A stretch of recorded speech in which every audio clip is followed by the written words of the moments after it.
"Happy anniversary, sweetheart," Lucas said tenderly.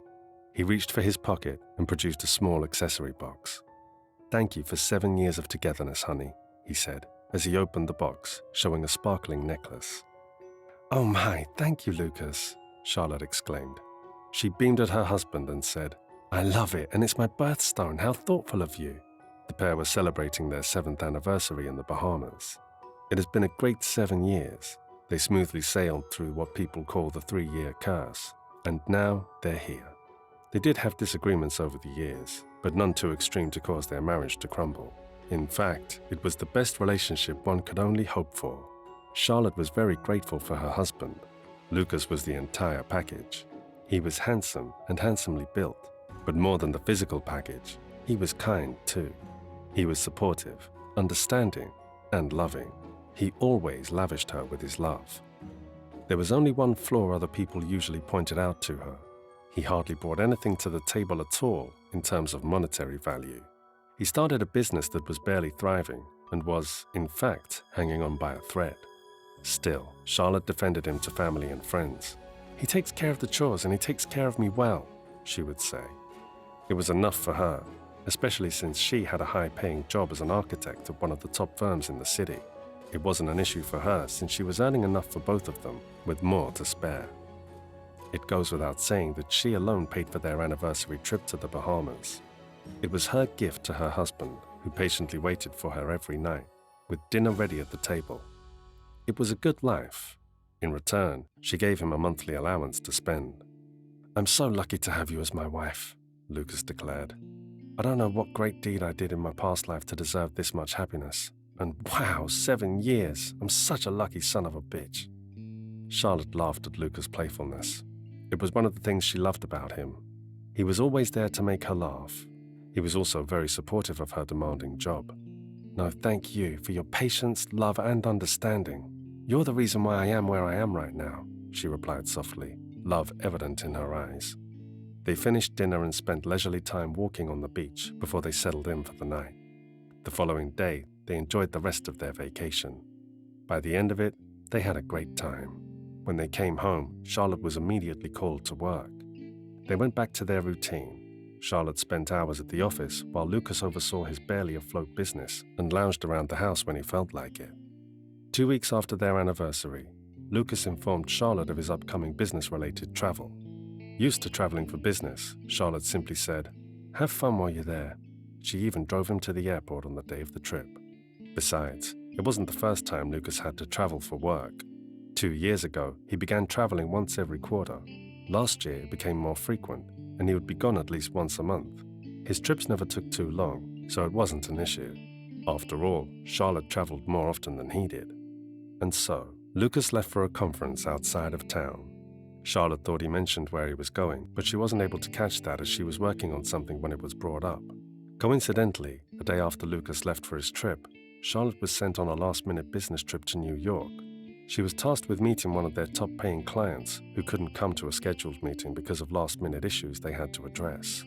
It was something she was used to, so she packed her bags and booked a room at the hotel she usually stayed in whenever she was in the city. However, the rooms were all booked, so she had to settle in another hotel. She made reservations and drove to the airport. She sent a message to her husband to inform him of her trip. It said, "Bosses sent me to attend a meeting. Again, I probably won't be home when you arrive. Love you." She then turned her phone off and slept through the entire flight.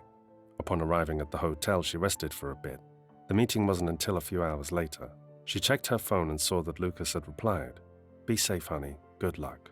She smiled and plopped on the bed. She watched a show until it was time to prepare for the meeting. She arrived at the meeting place well ahead of time. The meeting went ahead without a hitch. The clients invited her to dinner and to visit one of the clubs they were managing after dinner. She agreed. However, she didn't stay long. An hour after they arrived at the club, she bid goodbye to her companions.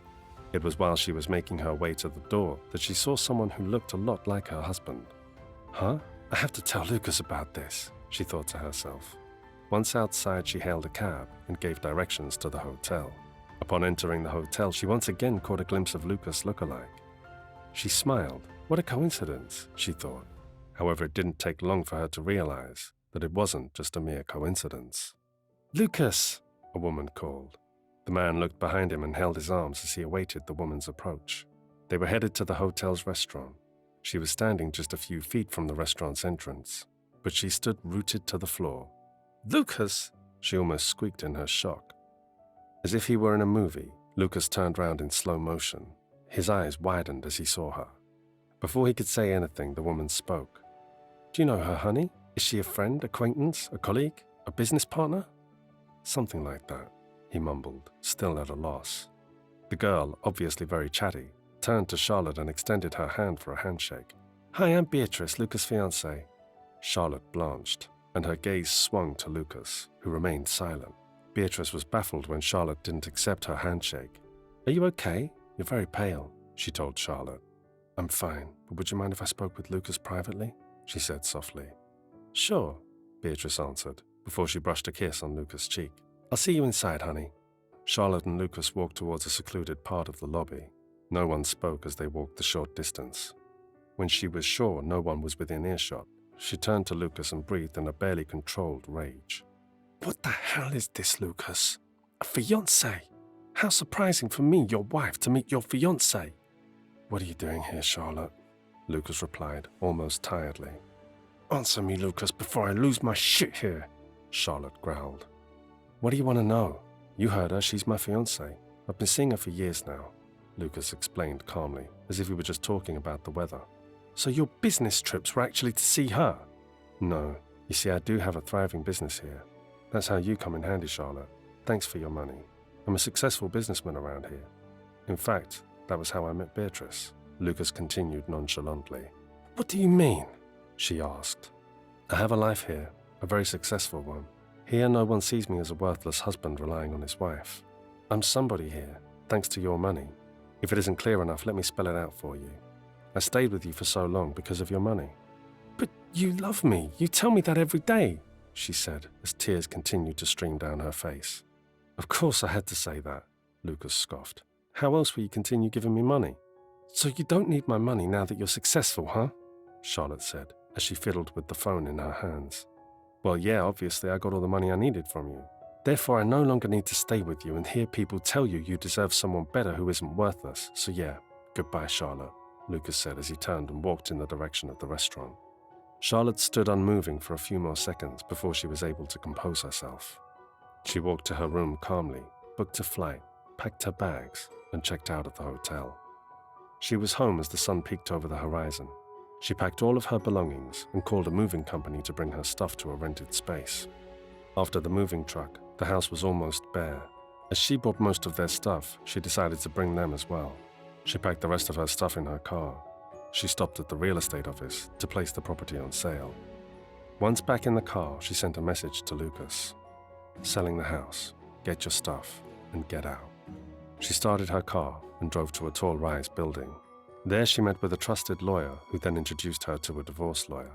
She recounted what Lucas told her and gave her the recording.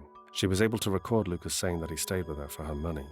Her meeting with the lawyer concluded, and she drove to her parents' cabin out of the city to lick her wounds. She sent them a message that she couldn't be reached for a few days as she would be resting. She also filed for leave from the company at the last minute.